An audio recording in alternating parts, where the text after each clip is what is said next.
Bonjour, bonsoir, ça dépend de l'heure à laquelle vous allez suivre cette émission. Bienvenue encore une fois de plus dans cette émission JLC Charlotte. C'est pour moi un grand plaisir de revenir sur ce plateau après beaucoup de temps d'absence. Par la grâce de Dieu, nous voici encore ce soir. Alors, ce soir, j'ai le plaisir de partager ce plateau, cette émission avec une personne spéciale. Alors, avant de faire introduire mon invité de ce soir, je vous invite tous, vous qui nous suivez cette émission, likez, abonnez-vous surtout sur notre chaîne YouTube JLC TV et à notre page Facebook, massivement partagez l'émission, en tout cas invitez les autres, vos amis, vos proches. Alors comme je disais au départ de mon émission, de mon introduction, que ce soir je serai pas seul sur ce plateau, je suis avec une personne spéciale.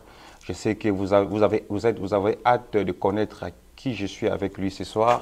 Ce soir, je suis avec le pasteur, notre pasteur de l'église de JLC, à qui je dis déjà bonsoir, pasteur. Bonsoir, frère Grâce. Comment ça va? Ça va très bien et vous, maman? En tout cas, Dieu fait grâce. Merci beaucoup. Alors, je sais que les gens qui nous suivent en ces moments, ils sont très contents parce que peut-être c'était le souhait de tout le monde de te recevoir, de savoir beaucoup plus sur vous. Alors, quels sont vos désirs de passer sur cette émission JLC? En tout cas, je bénis le Seigneur d'abord pour cette grâce qu'il m'accorde de passer sur ce plateau à JLC Show. Et je crois que l'Éternel va nous accompagner ce soir. Amen. Alors, avant de continuer cette émission, vous qui nous suivez encore, je répète, je cesse de répéter, partagez l'émission, likez l'émission, faites-nous des remarques sur ce que vous voulez que nous puissions faire de cette émission. Cette émission, elle est produite par JLC Charlotte, une église située au sein de la Charlotte, pour vous bénir, pour vous faire du bien. Alors, je reviens encore chez vous, pasteur. Moi, je vous connais peut-être mieux, mais il y a des gens qui nous suivent en ces moments, voudraient connaître plus de vous. Qui est pasteur Marthe? À quelques mots d'abord, si vous pouvez vous décrire. Pasteur Marthe, c'est un enfant qui est né comme tout le monde. Évidemment. Né d'une grande famille. Je suis cadette de ma famille. Et je suis mariée. Oui, oui. Dieu m'a fait grâce. J'ai 3 enfants biologiques et mon mari. Et nous sommes ensemble. Et après ça, Dieu m'a donné encore plusieurs enfants. Amen. Alors, c'est ça. C'est déjà ce qu'on peut retenir de pasteur Mars. Alors, nous voulons parler maintenant de votre ministère. Comment ça a été votre première pas avec Dieu, Jésus-Christ? Ah, ça c'est très important. Je bénis le Seigneur pour cette question parce que c'était un long parcours avec le Seigneur. Je m'excuse. Je me rappelle bien, je crois que c'était déjà à l'âge de, je crois, 13 ans ou 14 ans. Donc, vous étiez encore mineure? Ah, j'étais encore mineure, trop petite là. Donc, nous avons commencé à aller, pas à servir dans une église catholique parce que nos parents étaient catholiques. Okay. Et il y avait une église juste à côté de chez nous, pas trop loin, qu'on appelait paroisse universitaire. C'est là où je commençais d'abord à servir Dieu, dans la jeunesse. Okay. Mais je n'avais pas encore compris. Je ne savais pas encore qu'est-ce qui s'est passé. Vous étiez seulement entre de passer à l'église, servir? Oui, bon, pour moi, c'était comme si je trouvais un moment de me divertir un peu. Okay. De sortir après, tu vois, pendant le week-end. Partir à l'église les samedis, tout ça. Et on avait un dirigeant que, si je me rappelle bien, on l'appelait Papa Jean-Pierre, qui nous encadrait. Alors, parmi ces jeunes, il m'a choisi aussi comme secrétaire. De la jeunesse. De la jeunesse. J'ai commencé par là, à servir Dieu, petit à petit. À un moment arrivé à l'âge de, je crois, 18 ans, oui, 18 ans, c'est là où vraiment j'ai compris les choses du Seigneur. Et j'entendais une voix qui me parlait à chaque fois. Marthe, Marthe, jusqu'à quand vas-tu me servir? je me posais la question, ah, qui me parle? Qui est à côté de moi? Tu vois? Tu ne comprenais pas la voix là, dans laquelle tu as écouté. Voilà, je me posais la question, bah, comme à l'époque, on aimait beaucoup danser, on aimait danser. On attendait une fête chez nous. Une de mes cousines devait prendre la première communion, tu vois. Quand il y a fête comme première communion, on invite beaucoup de gens. Bon, et je disais à cette voix, bon, attends un peu, hein. Après cette fête que je passe d'abord oui, cette soirée, comme j'ai déjà préparé, et puis je vais revenir vers je vais revenir, évidemment. Et il a compris. Ah, mais qui? Juste après la fête, parce que tu vois, à l'âge de 18 ans, comme chez nous au Congo, tous nous nous apprêtons pour aller à l'université. Pas à l'université, bon, comment on appelait ça? Maquis. Maquis, on s'internait quelque part pour préparer. Maquis pour l'examen d'État. Les examens d'État, oui. Voilà. Ça tombe. Juste après, je suis venu à la maison, comme j'étais déjà au Maquis. Il y avait fête à la maison. On a invité des amis, des camarades. On a mangé, la famille, on a mangé, on était bien. Et juste après la fête, la même nuit-là, cette voix est revenue. Revenue encore. Mais tu m'avais promis. Tu m'avais promis, tu m'as donné un rendez-vous. Tu m'as donné rendez-vous, vraiment. Dieu est bon. Et bon, je disais à moi-même, bon, ok, ça va, j'accepte, je vais te servir, mais qu'est-ce que je vais faire maintenant? Il dit, bon, ça va, je sais ce que je vais faire, je vais envoyer les gens vers toi. C'était pas Kinshasa, c'était... parce que moi, je grandis, je suis au Kassa occidental, à Kananga. Donc, je suis rentré au Maquis, même pas après 2 jours, il y a des gens qui frappaient à la porte. Les gens inconnus. Les inconnus, le gagneur d'âme, ils sont venus visiter une amie qui était avec moi, mais elle n'était pas là. Bon, ils m'ont demandé, ma soeur, mais est-ce qu'on peut partager un peu la parole? J'ai dit, bon, pas de problème. Ils sont entrés, c'est ça, ça a commencé par là. Ils m'ont parlé de Jésus, ils m'ont prêché et ils m'ont invité à aller à l'église. C'était toute première fois d'aller dans une église de réveil. C'est là où ça a commencé. Donc, si on comprend bien, ça a commencé là, mais on est bantou, on comprend, vous étiez dans une église catholique avec le parent. Et quand vous avez pris l'engagement de vous donner avec Dieu, c'est-à-dire que vous avez pris l'engagement de quitter catholique pour aller prier dans une église de réveil.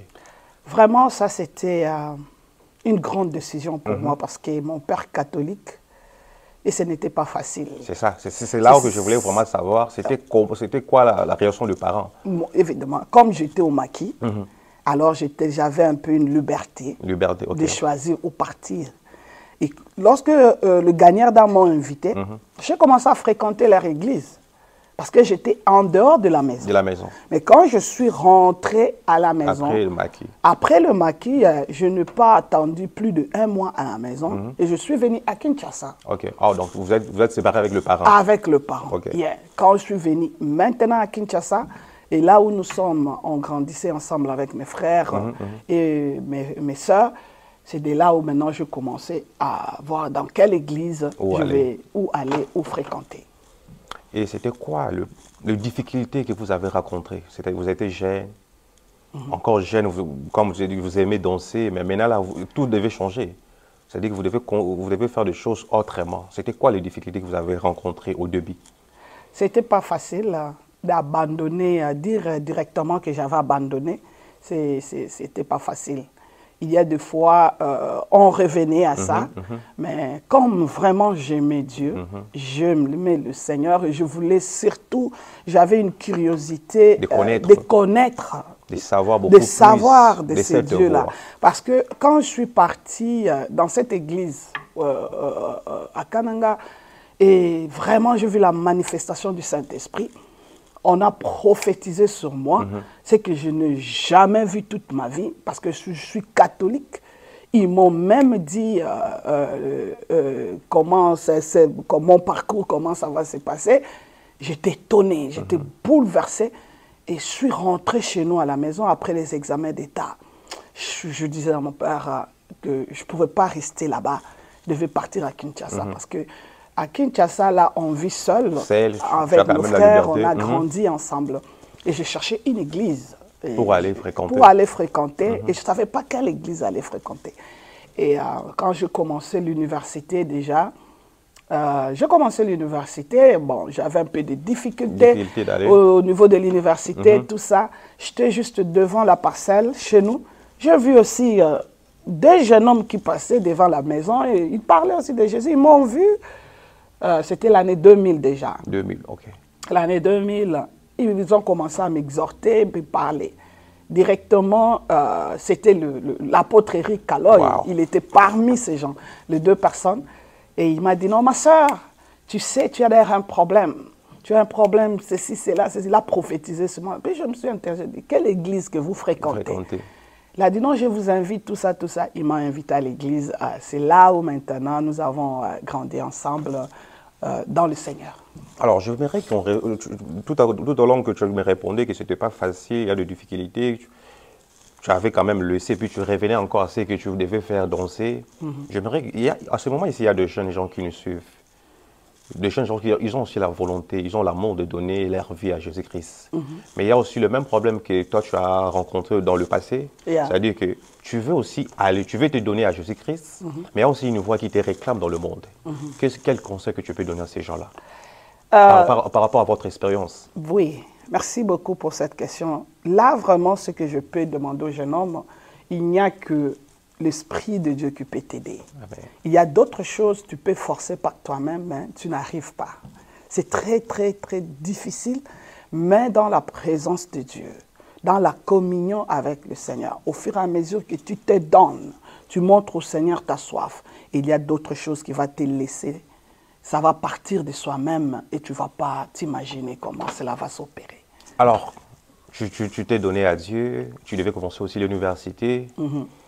Chose que j'ai toujours remarqué dans notre pays, parce que tu étais encore dans le pays. Très souvent, je vois les jeunes gens, quand ils se donnent à Jésus-Christ et qu'ils commencent le ministère, la première chose que Dieu m'a interdit d'aller étudier. C'était aussi le cas pour vous? Non, pas du tout. Ça, c'est une grosse erreur. Qu'ils doivent savoir que ça, c'est une grosse erreur à commettre dans ta vie. Quand on reçoit Jésus dans ta vie, ce n'est pas seulement pour les choses qui sont spirituelles. On reçoit aussi Jésus pour perfectionner notre vie quotidienne. Quotidienne, voilà. L'école n'est pas interdite. La connaissance, c'est très capital. Bon, moi, je venais d'une famille où beaucoup fréquentaient l'université. J'avais déjà une vision. Je me disais, non, je veux étudier. Je serai nurse, comme on dit, infirmière. Infirmière. Et j'avais déjà cet appétit d'avancer. Et je passais tout mon parcours, l'université, la maison, l'église. C'est tout ce que je faisais. Donc, connaître Jésus, cela ne veut pas dire que ça va t'interdire d'apprendre. Tu vois, il faut apprendre pour connaître plus du Seigneur. Et si tu n'es pas intelligent, et cela sera vraiment difficile pour toi d'avancer. Et vous avez commencé à servir depuis le Congo ou vous êtes venu servir pour la première fois ici aux États-Unis? Oh, merci. Ça, c'était une bonne question. Bon, moi, je servis depuis le Congo. On était ensemble avec mon père spirituel que je salue, l'apôtre Eric Kaloy et maman Nana. Que Dieu vous bénisse abondamment. On a commencé à servir ensemble avec l'apôtre. Bon, quand je le connais comme le pasteur adjoint. Et alors, quand je fréquentais cette église, nous avons rencontré notre père, on l'appelait pasteur Paul Nash Luboya, qui ne plus, ça fait un peu d'années, il nous a quittés, que son âme repose en paix. C'est lui maintenant qui m'a aidé beaucoup à comment servir, comment prier, comment rester dans la présence de Dieu. Et aussi, j'ai servi dans cette église. J'étais responsable dans cette église aussi, dans des départements. Et je crois bien que j'ai fait aussi ma première prédication dans cette église-là. C'est là où j'ai commencé. Vraiment, c'est là où je me suis donné de tout mon cœur. Et j'ai commencé, il y avait une formation, il nous formait. Il y avait beaucoup de gens tous aux alentours de lui. Et on est ensemble en train de servir le Seigneur. Et après avoir servi là-bas à l'église, vous avez pris combien de temps de commencer, du 2000 jusqu'à quelle année que vous avez resté au Congo? Bon, j'ai quitté le Congo en 2004. C'est-à-dire que vous avez fait 4 ans. J'étais là à Kinshasa pratiquement, bon, pas à Kinshasa, mais Au pays, je quittais à 2000, quitté le Congo. Ça fait longtemps, plus de 20 ans maintenant. Plus de 20 ans maintenant. Yes, je quittais le Congo à l'année 2004 et je suis ici aux États-Unis. Alors parlons maintenant des États-Unis. C'est ici que vous avez fait beaucoup de temps avec le ministère. Quand vous êtes arrivé aux États-Unis, les gens sont venus encore vers vous pour vous inviter d'aller dans une église où vous avez déjà ciblé une église. Vous savez que bon, quand je vais arriver aux États-Unis, je vais aller dans telle église. Ah non, bon, c'est... Les gens sont venus comme d'habitude. Comme d'habitude. Comme d'habitude. Les gens aiment toujours gagner les âmes. On aime toujours gagner les âmes. J'ai été invité de gauche à droite. Mais c'est là où je veux un peu éclaircir parce que quand je suis arrivé, à chaque fois que je me rendais dans une église et Dieu me disait, ce n'est pas ici. On m'invite de l'autre côté, Dieu me dit, pas ici. Alors je me disais, Seigneur, finalement, moi je ne veux plus prier alors. Qu'est-ce que je vais faire? Et un jour, ma tante paternelle, que je salue, Tata Béa, elle m'a invité au combat spirituel. Okay. Je n'ai jamais fréquenté le combat spirituel. Elle m'a invité, non, tu peux venir chez nous prier avec nous. Et je suis partie, j'ai commencé les combats. C'était la première fois. Bon, c'était la première fois. J'ai aimé leur façon aussi de prier. Et je suis revenue, je priais les soirs, la nuit à la maison, et je dis, Seigneur, donc je vais commencer à partir au combat spirituel. J'ai entendu la voix de Dieu me dire, en attendant. Donc, comme si c'était... Pour un moment seulement. Après, j'ai commencé à fréquenter le ministère du combat spirituel pour la première fois. C'est là où je commençais. C'est-à-dire que quand vous êtes venu, plus vous êtes allé au ministère du combat. Le combat, vous avez fait combien de temps? Bon, au combat, bon, je ne sais pas, je crois plus ou moins 4 ou 5 ans. Mais quand j'étais aussi au combat, bon, je suis arrivé, j'ai rencontré aussi mon mari, que je salue, Robert Mangongo. Il m'a invité dans leur église. C'est là où je commençais à l'église aussi Nazarène. Je fréquentais déjà, mais pas du tout. Plus combat, mais tu partais aussi. Voilà. Le matin, je suis à l'église Nazarène. Et le soir, les après-midi, comme d'habitude, je suis au combat spirituel. Et après un moment, après 2 ou 3 ans de combat, bon, je crois 4 ans de combat spirituel, et c'est là où Dieu m'a parlé clairement d'arrêter avec le combat spirituel et de continuer avec Nazarène. J'ai dit, bon, qu'est-ce que je vais faire? Il dit, tu vois tout ce que tu as vu ici. Tu amènes ça de l'autre côté. C'était pour vous, le stade de combat, si on comprend, c'était une formation pour vous. Dieu voulait vous préparer à comprendre quelque chose et pour ramener là où Dieu vous a amené. Évidemment, c'est ce que j'ai compris après. Au ministère de combat, vous avez servi ou vous étiez juste un simple... Oh non, non, non, là-bas je ne suis pas servi. Donc vous étiez seulement là comme membre simple, vous partez à l'église, tu pars, tu rentres. Mais parce que tu voyais là-bas, Dieu vous a dit maintenant ramener ça à l'église Nazarène. Voilà. Alors, comment c'était votre accueil dans l'église Nazarène quand vous avez pris la décision que je vais commencer à prier ici? Comment le pasteur de l'église a accueilli ça? Ok. J'ai commencé à fréquenter l'église Nazarène à temps plein après mon mariage, en 2006. 2006, En 2006, je me suis mariée. J'étais maintenant obligée d'être là à l'église. Je salue mon pasteur Olangui, là où il est, et maman Christine, que Dieu vous bénisse. C'est là où je commençais. Et ce qui était étonnant, dès que je suis arrivé dans cette église, après un temps, le pasteur m'a appelé. Il m'a dit, Marthe, je vais te parler. J'ai dit, bon, j'avais aussi peur, qu'est-ce qui se passe? Parce que je partais comme à peine d'arriver. Il dit, non, aujourd'hui, je n'ai pas dormi. Dieu m'a parlé. À partir d'aujourd'hui, j'aimerais que tu parles avec ton mari. C'est toi qui vas commencer à modérer ici à l'église. J'ai dit non, mais comment ça? Parce que c'est lui qui modérait, était le cousin de mon mari et on vivait ensemble. Comment vous allez faire ça? Tu ne vois pas que ça va nous créer un peu de problème. Peut-être l'autre va voir ça mal. Voilà. Le pasteur a dit non, je connais ce que je vais faire. Je voulais faire la volonté du Seigneur. Va parler avec ton mari et tu me reviens. Je suis partie le soir, je parlais avec mon mari. Mon mari m'a dit, mais est-ce que tu t'imagines que c'est mon frère, son cousin, tout ça, comment on va les déplacer pour que tu puisses prendre la place? J'ai déjà posé la question au pasteur, il m'a dit, c'est ce qu'il va faire. Évidemment, je ne sais pas, peut-être ils avaient parlé avec lui ou comment, je ne sais pas. Je commençais le travail du Seigneur. C'est de là où je commençais et puis je fais dans cette église presque 18 ans. Wow, 18 ici ans. à Charlotte. Beaucoup des années ici à Charlotte. Alors, quand vous servez, vous avez servi dans cette église-là, on vous a aimé, le pasteur vous a donné quand même, c'est-à-dire qu'à peine vous êtes arrivé, parce qu'il y a des églises comme ça, le pasteur peut être là, il voit un frère, une sœur, il vient là, Dieu l'a parlé, mais peut-être il dit que mais ce n'est pas encore le moment parce qu'il vient à peine d'arriver. Mais vous êtes arrivé, il n'y a pas beaucoup des années, et vous êtes directement, Dieu vous a imposé, on peut dire que Dieu vous a imposé. On est humain, les gens aussi peuvent vous parler. Quelles sont les réactions des membres de l'église?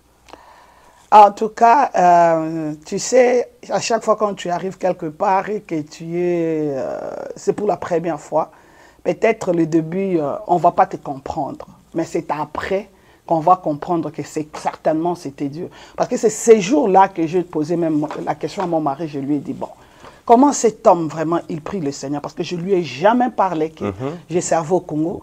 Je ne lui ai jamais parlé de mon parcours. Et je vois que certainement Dieu est avec cet homme. Comment il peut me trier parmi tant d'autres? Comment il a su? Bon, j'ai compris que c'était la voix de Dieu. Pour revenir à ta question, bon, ça n'a jamais été facile. Quand tu commences, tu ne seras pas accueilli, tu ne seras pas la bienvenue pour tout le monde. Mais c'est après qu'ils ont compris que réellement que ça pouvait être à moi.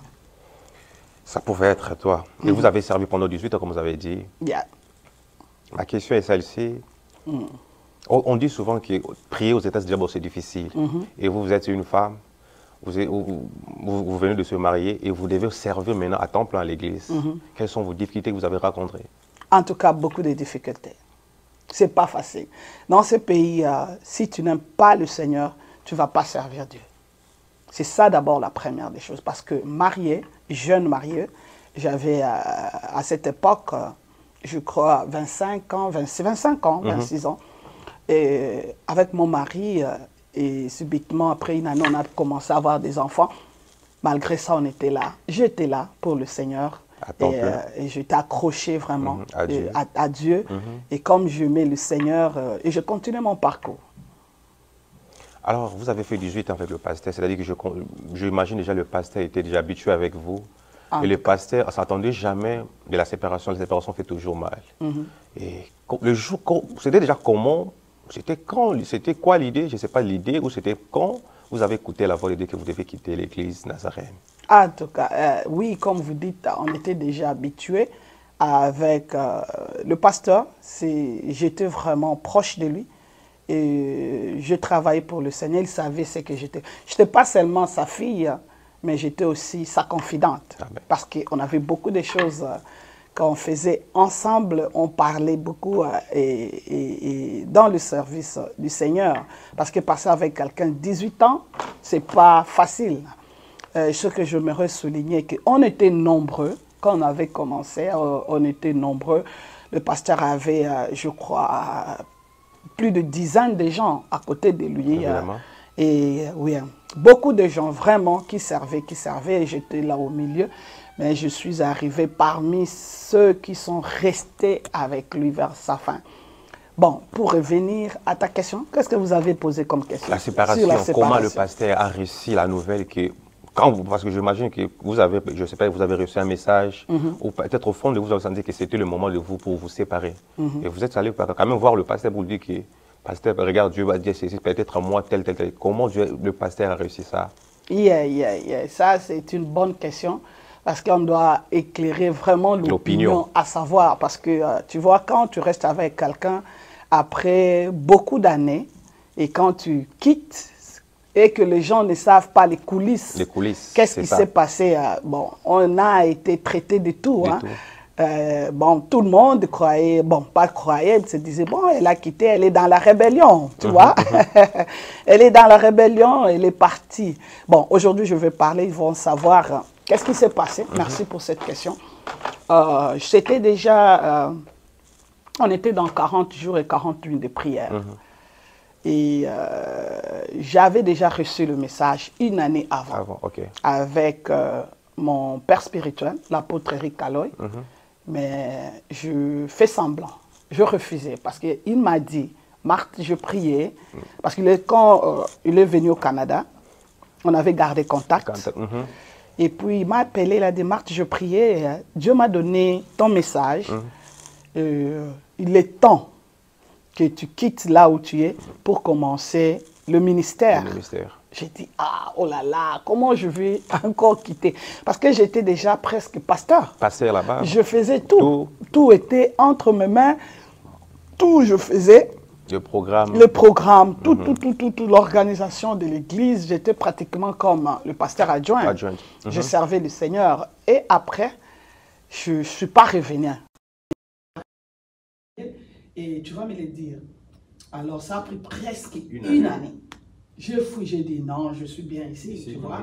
Je suis là, je sers le Seigneur ici, je fais ce que je suis bien, idem. Après, en 2022, pendant 40 jours de jeûne de prière, on était en pleine prière. C'est là où maintenant la voix de Dieu commençait à me parler. Il me disait que ce n'est plus le moment pour toi. Ici, je traçais un autre chemin pour toi.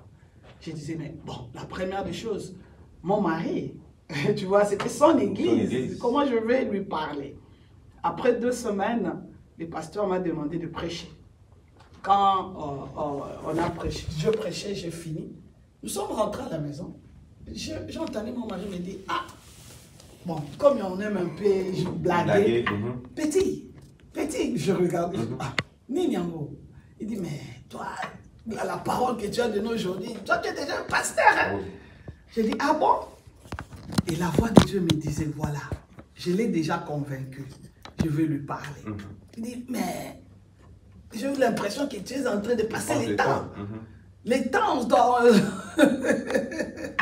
il faut gagner le temps. Ne crois pas commencer ton ministère à l'âge de 50 ans, de 60 ans, tu seras déjà fatigué. Pour lui, c'était au même moment que je lui ai dit maintenant la vérité. J'ai dit, voilà, je parlais avec mon pasteur du Congo qui est maintenant au Canada, l'apôtre Eric, voilà. Il a dit, c'est vrai. Il dit, ah Marthe, tu dois commencer le ministère. Or, c'était lui, la première personne que j'hésitais. J'ai dit, ok, que je termine mes 40 jours. On a, pendant ces 40 jours, et Dieu me parlait. Je me suis dit, non, je vais appeler l'apôtre. J'ai appelé mon père spirituel. Quand je lui ai appelé, il a dit, ah, Marthe, tu es revenu. Je savais que tu vas revenir. Qu'est-ce que Dieu t'a dit? J'ai dit, bon, papa, je vais confirmer. Veuillez d'abord m'excuser. Il dit, non, je n'ai pas de problème. C'est toujours comme ça. Les ministères, souvent, c'est comme ça. Bon, il va commencer maintenant à me guider, quoi faire. Et voilà ce qui s'est passé maintenant que les gens doivent se connaître. Après mes 40 jours, je suis allé voir le pasteur. Je suis allé voir le pasteur Hollande, où je priais. Je dis, papa, pour le moment, je vais prendre d'abord break. Je vais commencer mes études.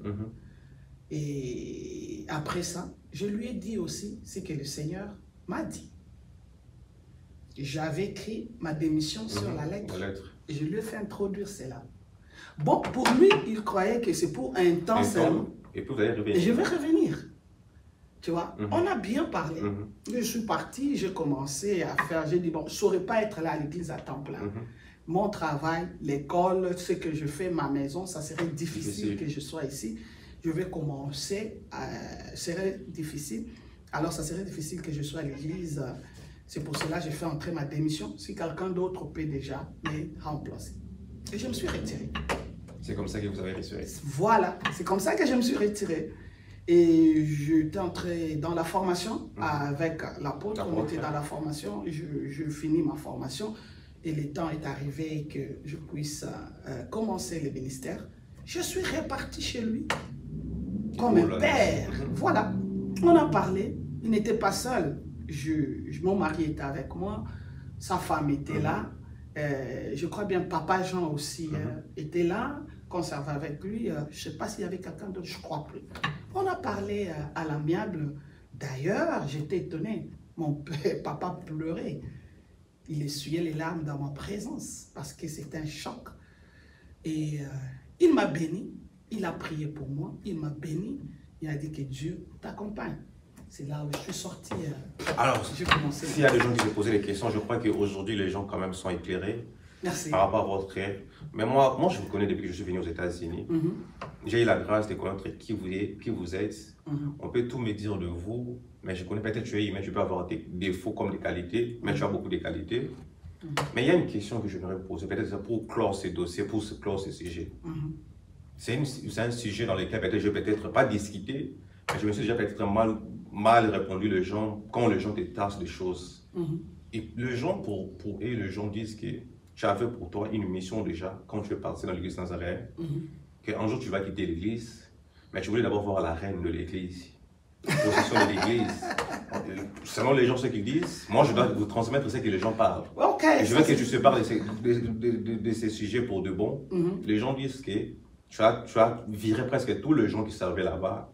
Tu étais, je crois, un sujet dans lequel les gens quittaient l'église. Qu'est-ce que tu peux dire de ces gens-là? Qu'est-ce que tu peux dire de ces gens-là? Ça me fait rire quand tu dis que je voulais d'abord être comme la reine de l'église. C'est que les gens doivent comprendre que la mangue tombe quand c'est mûr. Amen. Donc, j'étais déjà mûr. Pour tomber. Pour tomber, oui. Tu vois. C'est là où les gens ont des difficultés à comprendre. Que tu ne peux pas tomber si tu n'es pas mûr. J'étais déjà mûr. Le temps de l'Éternel est arrivé.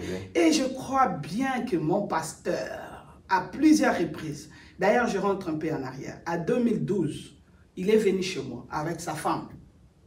Là, on était encore nombreux à côté de lui. Il est venu, il m'a dit, Marthe, je n'ai pas dormi. Mon mari était là. Dieu m'a dit de t'envoyer à l'école du ministère. Tu dois aller apprendre ceci, cela. Tu veux faire de toi un pasteur. À 2012, juste après la naissance de mon fils, mon cadet, j'ai dit, bon papa, moi je dois réfléchir sur ça. C'est moi qui ai refusé. Il est là, il m'écoute là où il est, je le salue. Je refusais. Je lui ai dit, là, avant même l'apôtre, à 2012, j'étais dans l'église.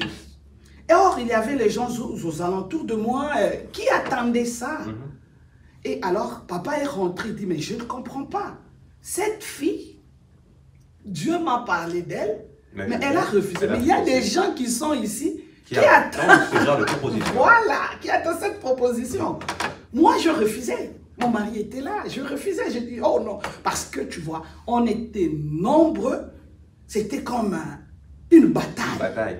Chacun cherchait, c'est moi, c'est moi, pour se positionner. Alors moi, je reculais. À 2012, il est venu avec sa femme, tu vois. Et pour juste éclaircir un peu aux gens, pour leur dire que j'étais déjà mûr, je devais tomber. Tu vois, je devais tomber.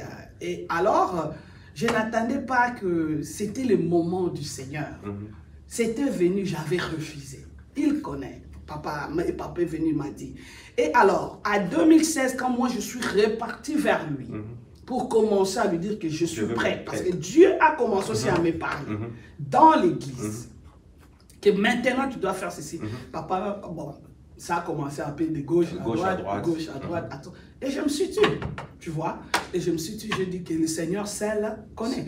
Mon père, il connaît, je crois qu'il va suivre cette émission. Il connaît que Dieu lui avait déjà parlé de moi. Il connaît. Bon, je reviens à ta question. Et que tu attendais d'être la reine de l'église pour virer tout ce monde-là. C'est pour cela que j'ai répondu que la main tombe seulement quand il est mûr. Mais je n'ai pas viré les gens. C'est ce que là où les gens doivent comprendre. Je ne virai personne. Vous étiez là? Est-ce que je vous ai appelé? Non. Mais moi, je transmets juste la question. Non, mais tu vois, il y a d'autres questions que vous-même, vous pouvez aussi répondre. Moi, je vais bien répondre. Mais les gens, moi, quand je réponds ça, les gens me traitent pour un fanatiste. C'est un fanatique. Je suis un fanatique. Voilà pourquoi je voulais que vous pouvez répondre ça. Mais avec déjà le détail que vous avez donné, les gens peuvent comprendre que vous n'étiez pas un sujet pour les gens pour quitter l'église. Moi, je n'ai viré personne. Je savais que j'étais mûr. Quand j'ai commencé les ministères, j'ai vu les gens venir. Je ne pouvais pas leur dire de rentrer. Ils viennent d'eux-mêmes. Comme vous êtes venus de vous-même. Et Dieu vous a convaincu et nous sommes là, on fait le travail du Seigneur. Je n'ai viré personne. Alors, comme le pasteur est venu de dire qu'il a vu personne, vous avez compris le parcours du pasteur. Alors, je vous invite tous abonnez-vous massivement, surtout partagez cette émission avec vos proches. Cette émission, je crois que ça va venir. Avant que je puisse revenir à pasteur, je pose. Continue. Alors, avant de revenir au pasteur, maintenant nous allons parler du ministère. Quand vous avez commencé votre ministère, pasteur? Voilà, j'ai commencé le ministère officieusement au mois de mars. Mais officiellement au mois d'août, juste après ma consacration, au mois d'août, après l'ordination au mois d'août avec l'apôtre. Nous avons commencé parce que je venais à peine de finir les 40 jours. 40 jours, ok. Alors j'avais encore un parcours de prière de 60 jours avec mon père spirituel. Et ce n'était pas facile. C'est comme si 100 jours de prière, tu vois, pour commencer le ministère. Au mois de mars, je crois, fin mars ou début avril, je commençais en ligne. On était en ligne. On était avec, comment elle s'appelle, Dominique. La troisième personne qui m'a rejoint, c'était Belbiche, yeah. Et puis c'est là où on a commencé en ligne à prier. Et quand on a fini en ligne, après un temps, je crois, 1 mois ou 4 semaines, j'ai gagné une de mes belles sœurs, Véronique. Okay. C'est elle maintenant qui a cédé le garage, là où, de chez elle. Dans sa maison, ok. Dans sa maison, que vous ne pouvez pas rester seulement en ligne. Vous pouvez maintenant commencer vos activités chez moi parce qu'il avait vu la main du Seigneur. Et puis on a commencé chez elle avec Dominique, Biche, Véronique et les autres. Au garage, c'est là où j'ai commencé. C'est pour ça que je dis officieusement au mois de mars. Mais l'ouverture, c'était au mois d'août officiellement. Alors, il y en a beaucoup de choses à dire sur vous. Si on doit parler de ça, on n'aura pas... Non, allons-y. Les gens doivent savoir et connaître. Déjà, les gens disent qu'une femme ne peut pas enseigner. Alors, comment vous avez réussi à servir? Vous êtes là, maintenant vous êtes comme pasteur. Là, maintenant, avant, vous êtes en train de servir sous peut-être la direction de quelqu'un d'autre. Mais là, maintenant, vous devez apprendre des choses. Mais c'est-à-dire que c'est vous, le pasteur ordinaire de l'église du GLC Charlotte. Et comment vous avez fait? Comment vous avez pu gérer ça? À peine vous devez commencer une église, vous n'avez pas de moyens, vous êtes une femme, vous avez des choses à faire, vous avez aussi le travail. Comment c'était le début? Vous avez donné plusieurs questions que je vais répondre. La première des choses, vous dites qu'une femme ne peut pas servir. Là, c'est ce que les gens disent. Les gens disent, ok, c'est tout à fait normal. Les gens doivent savoir qu'il n'y a pas le Saint-Esprit féminin et le Saint-Esprit masculin. Évidemment. La Bible dit ceci, dans les livres des Actes des Apôtres, ils étaient 120 personnes, les disciples avec d'autres personnes. Tu verras, on est en train de citer Marie et les autres. Ils étaient ensemble. Le Saint-Esprit, lorsqu'il est descendu, il n'est pas descendu seulement sur Pierre, sur Jean. L'Esprit de Dieu est descendu sur les 120 personnes qui étaient là sur place. Voilà. Et le même Esprit qui est descendu sur Jean, c'est le même Esprit qui est descendu sur Marie. Les gens doivent comprendre que le Saint-Esprit n'est pas masculin ni féminin. C'est le choix de Dieu. C'est le choix de Dieu, comme je l'ai dit, c'est le choix de Dieu. Alors, j'aimerais que nous puissions parler maintenant de nos programmes de GLC Charlotte. On ne va pas s'attarder d'autres choses. J'aimerais d'abord qu'on parle des 30 soirées. Ce programme de 30 soirées que les gens attendent parler, ce programme qui va débuter ce jeudi. Alors, qu'est-ce que vous pouvez dire de ces 30 soirées? Je voulais répondre à une question que vous m'avez posée. Je crois que je suis parti un peu. Vous êtes parti. Ce n'était pas facile. Tout n'a jamais été facile. Surtout le départ. Le départ. C'est juste la confiance à l'Éternel. Comme je disais, en ligne, on était à 3, 4. Et après, dans les garages, on s'est retrouvés à 6, 7. Et de là, nous avons pris une place par la grâce du Seigneur. Et on a commencé, je crois, quand on a amené nos maris et nos enfants, je crois on était à presque 12 personnes. À 12 personnes, quelque chose comme ça. 11 de fois les cultes à 8 personnes, je me rappelle bien. C'était à 2022. Ce n'était pas facile avec les loyers qui nous coûtaient un peu beaucoup, $1 100. Et on était à 8 Des fois, 10 heures, le rendement, c'est pas facile. Mais quand même, on a fait confiance à Dieu. On a fait confiance à Dieu et l'Éternel a commencé à attirer beaucoup de gens vers le ministère. Alors, avant que vous puissiez parler de 30 jours, j'aimerais vous poser une dernière question. Il vous a déjà arrivé de dire, après avoir pris l'engagement d'être comme pasteur, il vous a déjà arrivé une fois de dire que j'abandonne le Seigneur parce que c'est de trop pour moi? Oui, même cette année, c'était arrivé deux fois, à plusieurs reprises. Quand je regarde la charge que j'avais, quand je prie deux fois, je pleure devant le Seigneur. J'ai dit vraiment, c'est très, très lourd. C'est trop lourd pour moi, Seigneur. C'est trop lourd pour moi. Et ça arrive des fois, tu vois que ça ne va pas. Mais l'Éternel nous fortifie. Alors, le secret, on peut dire que c'est d'abord la prière et avoir confiance en Jésus-Christ. Voilà, la prière. Alors, parlons maintenant de notre programme de 30 soirées qui est en train de venir. Oh, c'est fantastique. C'est fantastique. Nous sommes là pour nos 30 soirées. Nos 30 soirées de prière, nous sommes là tous les jours. Nous vous invitons, vous qui nous suivez. Nous sommes là, c'est le troisième trimestre de l'année. Nous voulons seulement précéder le diable. Et j'ai comme impression, désolé de vous couper, j'ai comme impression que c'est comme une habitude pour nous. Chaque année, nous avons maintenant 30 soirées. Ouais, quand nous avons le programme de 40 jours de jeûne et prière, et nous avons maintenant aussi notre programme de 30 soirées qu'on a déjà habitué à ça. Yes, nous sommes habitués vraiment à ces grands programmes parce que les gens attendent seulement décembre fin novembre pour commencer à prier, faire ceci. Non. Or, le diable, lui, est malade, il commence maintenant. Voilà. Le troisième trimestre de l'année déjà, nous avons nos 30 soirées de prière à l'église. Nous sommes là tous les jours de lundi à samedi, 19h jusqu'à 20h15. Et les dimanches, nous sommes à l'église le matin. Nous précédons seulement les nuits.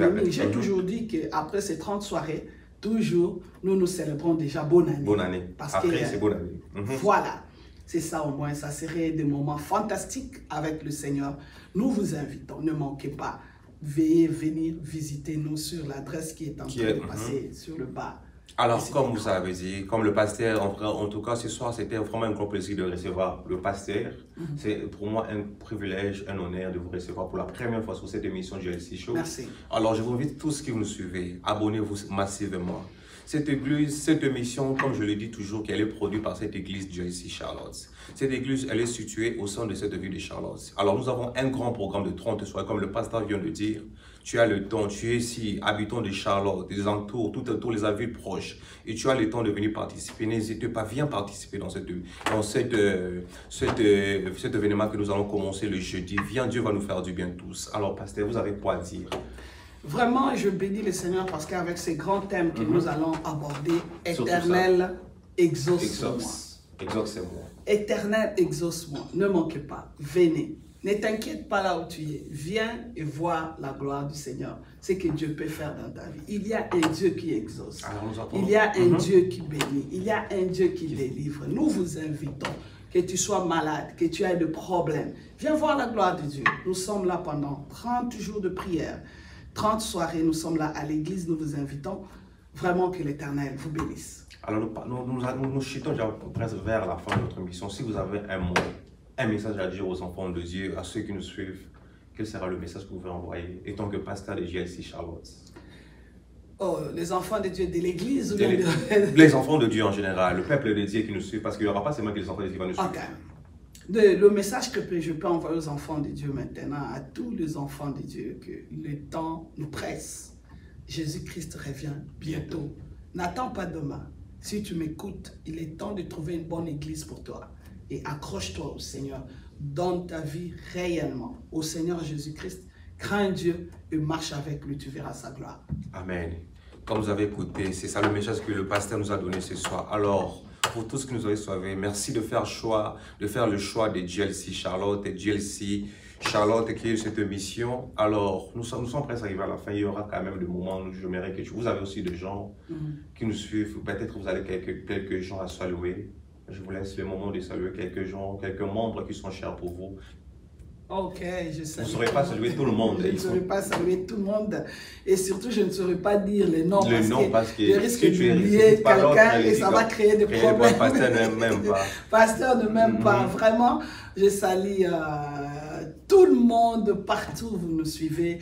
Je salue d'abord notre visionnaire de GLC, l'apôtre Eric Calloy et sa femme. Amen. Je salue mes enfants, mon mari, je salue toute l'église, GLC, Ottawa, GLC, Montréal, GLC, Québec City, GLC, Kinshasa, GLC, Charlotte. Que Dieu vous bénisse. Que Dieu vous bénisse, comme le pasteur vient de dire.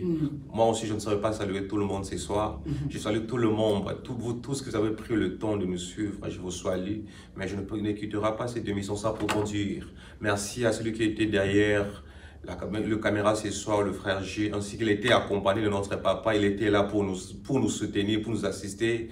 Nous saluons le papa Robert, que Dieu vous bénisse. Je salue maintenant mon fils, Keyon Mwembia, et je salue ma femme, là où elle me suit, Enis Mbouyi, que Dieu vous bénisse. Nous sommes arrivés presque à la fin de cette émission. C'était pour moi un grand plaisir de partager ce plateau avec le pasteur Martz. C'était pour moi un grand privilège, un moment où que les gens sont bénis. Et le pasteur, vraiment, nous sommes bénis de votre présence ce soir.